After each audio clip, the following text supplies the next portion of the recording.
We'll start where last season left off in Miami, where the Heat claimed their second NBA title. Not only do they win the championship, they then added players that theoretically will make them better. So we'll start with the obvious question. What are the Heat's chances to repeat? I think they have an excellent chance. They play a different style of play. They are so difficult to match up with. They play their players at multiple positions. They can play big if they have to. Positionless basketball they're talking about down there. Well, they have a number of guys that they can post up. They have a number of guys that can take you off the dribble. They've added more scoring. They've added more perimeter shooting, bringing in Rashard Lewis and Ray Allen. They defend. This isn't a team that you say, well, they beat you on offense. They beat you at both ends of the floor.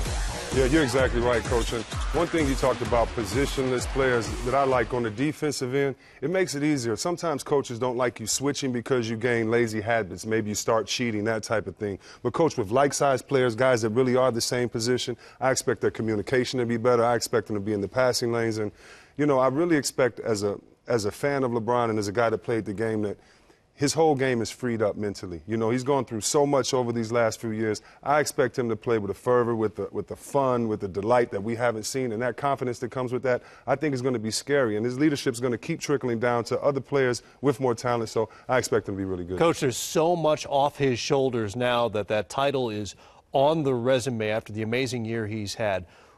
What do you see as a coach when you can tell a guy is unburdened by something like that? What changes for him? I think you have to go back to last season. We saw a completely different LeBron James play the game for Miami. And however it happened, whether it was LeBron looking back at the criticism he had taken when they lost in the finals to Dallas, whether it was people surrounding him that gave him good advice, sat down with him, perhaps former champions that he went to and spent time with that said, look, here's how I watch and see your game right now. I think if you tried this, eliminate all these other stuff. He eliminated a lot of the peripheral stuff that was surrounding LeBron James. It became strictly winning a championship.